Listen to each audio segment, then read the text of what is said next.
Bienvenidas y bienvenidos al canal de Lieya, el Instituto Europeo de Yoga Aéreo. Soy Anawa y durante los últimos años he dedicado gran parte de mi trabajo y de mi trayectoria a una pregunta que curiosamente casi nunca nos hacemos. ¿Qué es realmente el yoga aéreo? Puede parecer una cuestión muy sencilla, sin embargo, cuanto más investigamos una disciplina, más descubrimos que las preguntas que aparentemente son muy simples suelen esconder las respuestas más complejas. Y creo que eso es exactamente lo que ocurre con el yoga aéreo. Si buscamos una definición rápida, encontraremos frases como que es yoga con un columpio, es yoga en suspensión o inversión, es una combinación entre yoga y acrobacia, yoga suelo adaptado al columpio. Son definiciones útiles para comenzar una muy buena conversación, pero probablemente sean insuficientes para comprender la disciplina. Y hoy quiero invitarte precisamente a eso, no a aprender otra postura o aprender 100 posturas, sino a pensar, porque quizá ha llegado el momento de empezar a construir un lenguaje más preciso para hablar del yoga aéreo. Si te interesan la pedagogía, la biomecánica, la investigación y la evolución del yoga aéreo, te invito a suscribirte a este canal, dale a la campanita y comparte. Cada episodio será una invitación a comprender esta disciplina desde una perspectiva diferente. Y si prefieres profundizar con calma, encontrarás todo el desarrollo escrito de cada episodio en la revista de Lieya, en el blog, donde ampliamos cada uno de estos temas con mayor profundidad y puedes encontrarlos en www.yogaaereo.eu. ¿Y qué convierte una práctica en una disciplina? Existe una idea muy extendida. Pensamos que una disciplina aparece el día en que alguien la inventa. Pero la historia del conocimiento nos dice justamente lo contrario. Las disciplinas no nacen completas, se construyen. Por ejemplo, la medicina no apareció siendo la medicina que conocemos, por ejemplo, hoy. La fisioterapia tampoco. La psicología necesitó siglos para separarse de la filosofía. Incluso las ciencias del deporte son extraordinariamente recientes si las comparamos con otras áreas del conocimiento. Todas ellas comenzaron siendo un conjunto de prácticas, personas observando, personas experimentando, probando soluciones, corrigiendo errores y poco a poco fueron apareciendo 3 elementos fundamentales. El primer elemento fue el uso de un lenguaje común, es decir, la necesidad de nombrar con precisión aquello que estaban observando. Porque una disciplina empieza a madurar cuando deja de utilizar únicamente palabras cotidianas y comienza a desarrollar conceptos propios. El segundo elemento fue la metodología. La metodología, no bastaba con saber hacer algo. Había que descubrir cómo enseñarlo, cómo organizar el aprendizaje, cómo hacerlo reproducible, ¿por qué? ¿Para qué? Cómo transmitirlo a otras personas. Y el tercer elemento fue la investigación, la capacidad de hacerse preguntas, de cuestionar lo que parecía completamente evidente, de revisar continuamente las propias prácticas y ponerlas en juicio. Cuando estos 3 elementos aparecen, podemos empezar a hablar realmente de una disciplina. Entonces, aquí surge una pregunta muy interesante. ¿En qué momento se encuentra hoy el yoga aéreo? Porque quizá todavía seguimos describiéndolo principalmente por aquello que más llama la atención, y aquí es el melón que quería abrir, que es el columpio. El error de definir una disciplina por su herramienta. Y es que existe un fenómeno muy curioso. Cuando aparece una disciplina nueva, solemos identificarla inmediatamente con el objeto más visible, como decíamos antes. Pero eso casi nunca explica su verdadera naturaleza.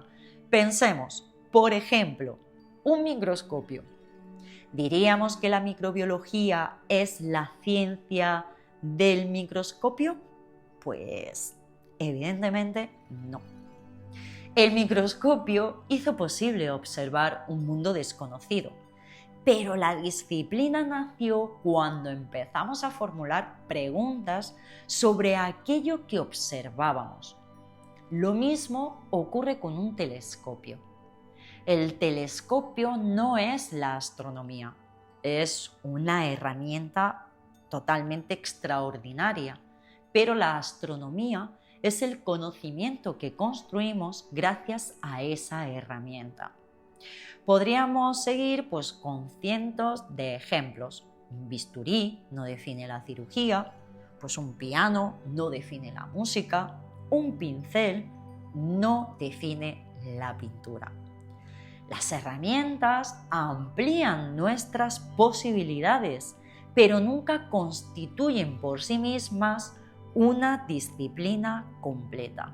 Entonces, ¿por qué seguimos diciendo que el yoga aéreo es simplemente yoga con un columpio? Pues quizá porque el columpio es lo primero que se ve, las acrobacias en columpio, pero las disciplinas no se definen por aquello que se ve, se definen por aquello que sucede. Y aquí empieza probablemente la conversación más interesante, porque el columpio no es el fenómeno ocurre en la persona. Lo verdaderamente importante no es el objeto que se utiliza, lo importante es comprender qué ocurre cuando un ser humano entra en suspensión y en inversión. Esa diferencia cambia completamente el enfoque. Dejamos de estudiar el columpio y empezamos a estudiar la experiencia humana. El cuerpo humano no fue diseñado para vivir en suspensión. Aquí aparece un aspecto completamente fascinante. Desde un punto de vista evolutivo, el ser humano ha desarrollado su sistema locomotor durante millones de años en relación constante con la gravedad terrestre.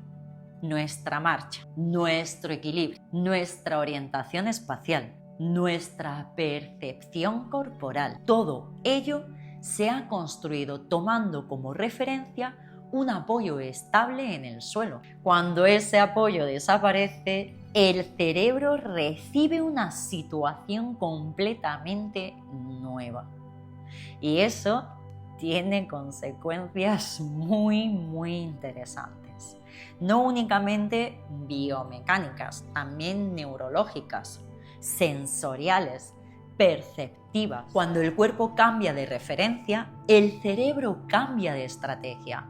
Hasta ahora hemos hablado de disciplinas, hemos hablado de conocimiento, pero si queremos comprender el yoga aéreo, debemos detenernos en algo mucho más fascinante: el cerebro. Existe una idea muy extendida según la cual el cerebro controla el movimiento. Sin embargo, desde la neurociencia actual sabemos que hace algo mucho más complejo.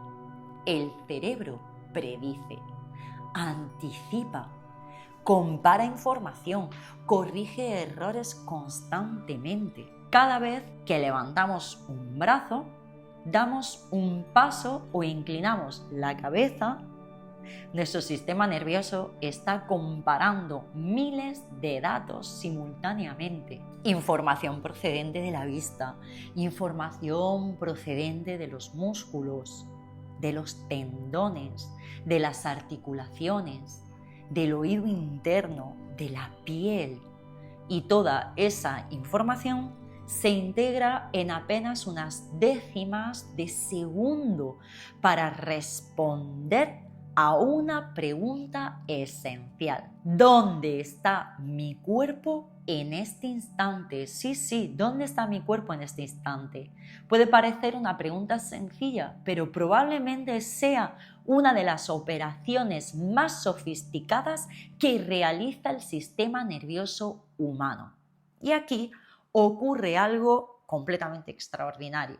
Cuando entramos en un columpio, sí, la herramienta en el yoga aéreo, esa respuesta deja de ser evidente. El cerebro necesita construir un nuevo mapa corporal.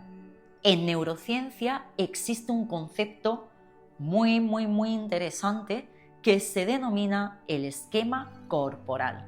No se trata de una imagen consciente del cuerpo, es una representación interna, dinámica y continuamente actualizada que permite al cerebro saber dónde se encuentra cada parte del organismo, incluso con los ojos cerrados. Gracias a ese esquema corporal podemos llevar una cuchara hasta la boca sin mirar.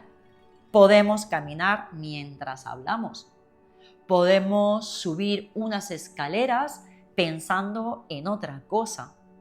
Todo eso ocurre porque el cerebro dispone de un mapa corporal extraordinariamente preciso. Ahora imagina que de repente desaparecen muchos de los apoyos que ese mapa ha utilizado durante toda una vida. Los pies ya no están apoyados sobre el suelo, la pelvis cambia de referencia, el peso corporal deja de distribuirse de la forma habitual, la gravedad sigue existiendo, pero la manera en que el cuerpo responde a ella cambia radicalmente. Y entonces, el cerebro necesita reorganizar ese mapa. Eso significa que el yoga aéreo no consiste únicamente en aprender nuevas posturas y ejecutarlas. Consiste, en parte, en aprender una nueva manera de orientarse dentro del espacio. Y esa diferencia es enorme. El sistema vestibular, el gran protagonista del yoga aéreo. Existe un órgano del que apenas hablamos y, sin embargo, participa absolutamente en todos nuestros movimientos, el sistema vestibular. Se encuentra en el oído interno y su función principal consiste en informar continuamente al cerebro sobre tres aspectos fundamentales: la posición de la cabeza, la dirección del movimiento y la relación del cuerpo con la gravedad. Es, por decirlo de una forma sencilla, nuestro sistema biológico de orientación espacial. Gracias a él sabemos cuándo estamos de pie, cuándo giramos, cuándo aceleramos, cuándo descendemos, incluso cuándo perdemos el equilibrio. Sin él, caminar sería prácticamente imposible. Ahora pensemos en una inversión. Cuando una persona coloca la cabeza por debajo del corazón, la información vestibular cambia. Cuando gira, cuando oscila, cuando permanece suspendida, cuando rota lentamente, todo este sistema comienza a trabajar de una forma distinta a la habitual. Eso explica por qué algunas personas sienten una enorme sensación de libertad, mientras que otras experimentan inicialmente inseguridad o desorientación. No es porque el columpio sea difícil, sino porque el cerebro está interpretando una información completamente nueva. Aquí aparece una idea, pues, que me pareció apasionante. Quizá muchas de las emociones que aparecen durante la práctica del yoga aéreo con el columpio no dependen únicamente de la personalidad. Quizá también estén relacionadas con la manera en que nuestro sistema nervioso interpreta un entorno poco habitual. De repente comprendemos que el miedo no siempre es psicológico. A veces también es neurofisiológico, y comprender esa diferencia pues cambia completamente también nuestra manera de enseñar, porque dejamos de decir no tengas miedo y bueno, empezamos a preguntarnos qué necesita este sistema nervioso para sentirse seguro. Eso es pedagogía. La propiocepción, el sexto sentido del movimiento. Cuando preguntamos cuáles son los 5 sentidos, casi todo el mundo pues responde lo mismo. La vista, el oído, el olfato, el gusto, el tacto. Sin embargo, nuestro cuerpo dispone de otros sistemas sensoriales esenciales. Uno de ellos es la propiocepción. La propiocepción es la capacidad que tiene el sistema nervioso para saber dónde están nuestras articulaciones, para saber también pues dónde están nuestros músculos y cada segmento corporal sin necesidad de utilizar la vista. Es el motivo por el que puedes tocarte la nariz con los ojos cerrados o cambiar sin mirar continuamente tus pies. Cada músculo, cada tendón y cada articulación envían información constante al cerebro y el cerebro utiliza toda esa información para ajustar el movimiento en tiempo real. Pues en el yoga aéreo ocurre algo especialmente interesante. El columpio modifica continuamente esos puntos de contacto. El apoyo cambia, la presión cambia, el reparto del peso cambia y eso obliga al sistema nervioso a afinar constantemente su percepción corporal. Desde fuera vemos una postura a veces muy bonita, una acrobacia. Desde dentro está ocurriendo una conversación extraordinariamente compleja entre el cuerpo y el cerebro de la persona suspendida e invertida. Quizá esa sea una de las razones por las que muchas personas describen el yoga aéreo como una experiencia de enorme presencia. Y no es porque desaparezcan los pensamientos de forma automática, sino porque el cerebro necesita dedicar una gran cantidad de recursos a interpretar el cuerpo en ese nuevo contexto. Y cuando la atención vuelve al cuerpo, muchas veces la mente deja de dispersarse. ¿Y si el yoga aéreo fuera ante todo un estado? Llegados a este punto, quiero proponerte una reflexión, no una conclusión, no un dogma, una pregunta. Cuando hablamos de yoga solemos pensar inmediatamente en las posturas. Sin embargo, sabemos, si acudimos a los textos clásicos, descubrimos algo muy interesante. Patanjali no define el yoga por las asanas. De hecho, las asanas ocupan una parte pequeña de los Yoga Sutras. La definición más conocida afirma, tradicionalmente se traduce como el yoga es el aquietamiento de las fluctuaciones de la mente. Es decir, el yoga no se define por una forma corporal, se define por un estado de experiencia. Y eso cambia completamente nuestra perspectiva. Las técnicas, la respiración, la concentración, la meditación. La meditación no nace con el mindfulness. Incluso las posturas no serían el yoga en sí, serían los medios mediante los cuales determinadas personas pueden acceder a ese estado, el estado de unión, yoga. Entonces aparece una pregunta inevitable.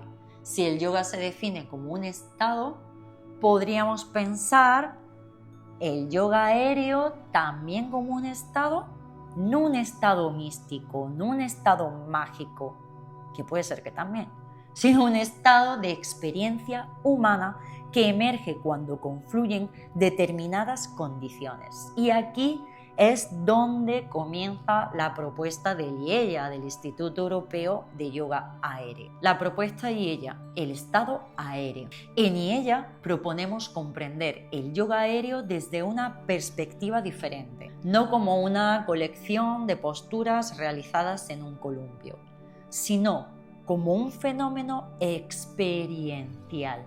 ¿Qué significa esto?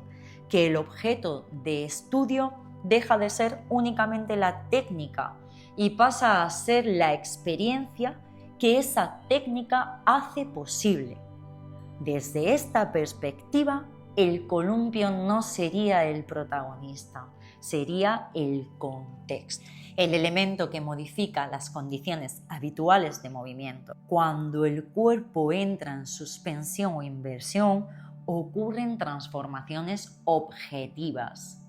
Cambia la distribución del peso, cambia la información vestibular, cambia la propiocepción, cambia la orientación espacial, cambia la relación con el equilibrio, cambia la percepción del riesgo y en muchas personas cambia también la respiración, el nivel de atención y la forma de habitar el propio cuerpo. La pregunta ya no sería ¿qué postura estoy haciendo? La pregunta sería ¿qué tipo de experiencia está construyendo mi sistema nervioso en este momento? Y esa diferencia, aunque parezca un poquito así como sutil, cambia completamente la manera de entender el yoga aéreo, porque desplaza el foco desde la ejecución hacia la experiencia. Abrimos el gran debate. ¿Crees que el yoga aéreo puede entenderse como un estado de experiencia? ¿Por qué hablamos de estado aéreo y no de estado alterado? Es importante utilizar un lenguaje preciso. En ocasiones escuchamos expresiones como estado elevado de conciencia, vibraciones, frecuencia o energías. Algunas personas utilizan estos términos para describir lo que sienten durante la práctica. Es una forma legítima de expresar una vivencia personal. Sin embargo, sin menospreciar, en ella preferimos diferenciar claramente entre la experiencia subjetiva y aquello que podemos describir con mayor precisión. Por eso hablamos de estado aéreo. No porque afirmemos que exista un nuevo estado neurofisiológico definido por la ciencia, sino porque necesitamos un concepto que nombre una experiencia específica de práctica. El estado aéreo sería, desde nuestra propuesta y ella, una condición en la que convergen diferentes procesos. Una atención especialmente dirigida hacia el cuerpo, una reorganización de la percepción espacial, una adaptación continua al equilibrio, una respiración consciente, una interacción, esto es muy importante, una interacción distinta con la gravedad y una vivencia de suspensión-inversión que modifica la relación habitual que tenemos con el movimiento. Es una hipótesis pedagógica, un modelo para comprender mejor la experiencia, no una verdad absoluta. Esto es muy importante que lo entendamos conjuntamente y precisamente por eso creemos que merece seguir siendo investigada. Cuando cambia el cuerpo, cambia también la experiencia de uno mismo. Hay una idea muy interesante en neurociencia. Nuestra percepción del mundo depende en gran medida de cómo percibimos nuestro propio cuerpo. No existe una mente completamente separada del cuerpo.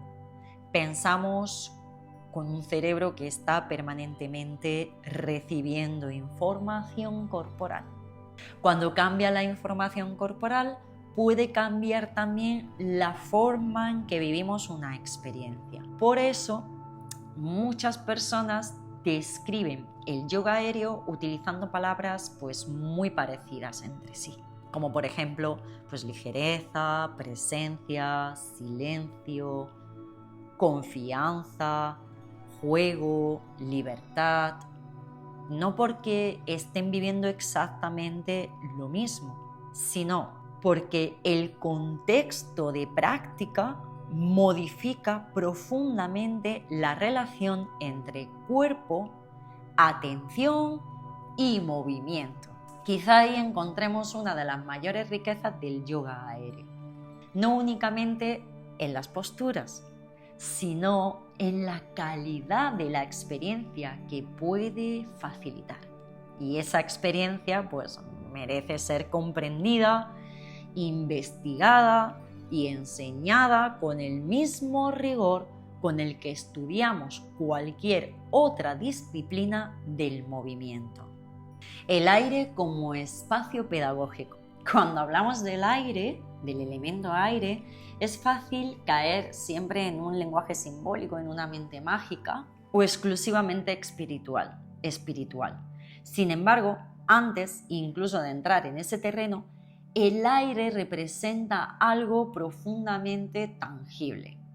Representa un cambio de contexto.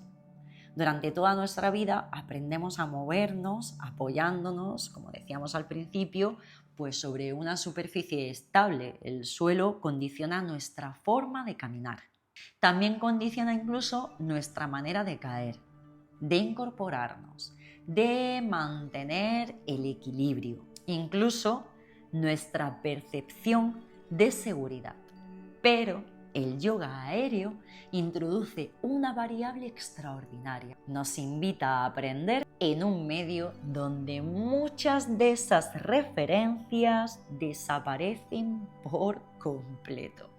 El aire no es únicamente el lugar donde suspendemos el cuerpo y ahí nos quedamos. Es un entorno de aprendizaje completamente diferente. Y cuando cambia el entorno, cambia también la forma en que aprendemos.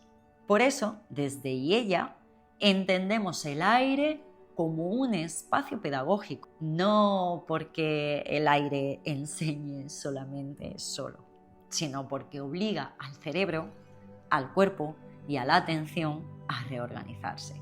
Y a reorganizarse constantemente. Y esa reorganización abre posibilidades que en el suelo apenas aparecen. La diferencia entre hacer yoga aéreo y habitar el estado aéreo. Aquí aparece una diferencia fundamental. No toda persona que utiliza un columpio entra necesariamente en aquello que proponemos llamar espacio o estado, aquello que proponemos llamar estado aéreo. Y esto me parece importante, porque del mismo modo que no toda postura de yoga implica una experiencia meditativa, tampoco toda práctica en suspensión o en inversión conduce automáticamente a una experiencia de presencia. Podemos estar en un columpio y permanecer completamente distraídas o distraídos. Podemos ejecutar figuras, posturas, asanas muy complejas, acrobáticas y sin embargo mantener la mente completamente dispersa. También podemos realizar una práctica muy sencilla y en esa práctica sencilla experimentar una profunda sensación de presencia. Eso nos lleva a una conclusión muy interesante desde IELLA. El estado aéreo no depende exclusivamente de la técnica. Realmente surge cuando diferentes elementos convergen entre sí. Entre ellos, como decíamos anteriormente, la respiración, la atención, la suspensión, la adaptación del cuerpo, la escucha, la regulación del esfuerzo, la relación con la gravedad y la manera sobre todo en que todo ello se integra en una única experiencia. Por eso desde IELLA no perseguimos únicamente enseñar movimientos, porque si nuestro interés es comprender qué condiciones favorecen la aparición pues de esa experiencia y cómo podemos enseñarlas. Llegadas a este punto, quizá algunas personas se pregunten o estéis preguntando, ¿y dónde encaja eso que nos han dicho del método PIA? La respuesta es sencilla. No fue el punto de partida, fue la consecuencia. El método PIA no nació porque alguien decidiera inventar una nueva metodología. Nació porque durante muchos años aparecieron preguntas. En el IELLA nos las hacemos. ¿Por qué algunas alumnos progresan antes que otros? ¿Por qué determinadas progresiones generan más seguridad? ¿Por qué ciertas propuestas despiertan miedo mientras otras facilitan la confianza. ¿Cómo influye la biomecánica en la pedagogía? ¿Cómo adaptamos una práctica a diferentes cuerpos, a diferentes sistemas nerviosos? ¿Cómo enseñamos sin perder la esencia del yoga? Pues responder a todas estas preguntas y muchas más exigía organizar el conocimiento. Y de esa necesidad de organización surgió pues una propuesta pedagógica, no como un sistema cerrado, no es un sistema cerrado, sino como una estructura abierta a la investigación, a la revisión y al crecimiento. Porque toda disciplina que deja de hacerse preguntas, deja también de evolucionar. El método PIA no nació de una sola idea, nació de cientos de preguntas. El futuro del yoga aéreo. Quizá la pregunta ya no sea ¿qué es el yoga aéreo? Quizá la pregunta realmente importante sea otra. ¿Qué queremos que llegue a ser? ¿Queremos que sea únicamente una actividad, un conjunto de ejercicios, una modalidad más dentro del mundo del bienestar? ¿O queremos contribuir a construir una disciplina capaz de generar conocimiento propio? Las grandes disciplinas nunca dejan de investigar, nunca dejan de revisar sus modelos, nunca dejan de dialogar con otras áreas del conocimiento. Desde Lieja creemos que el yoga aéreo merece ese mismo recorrido.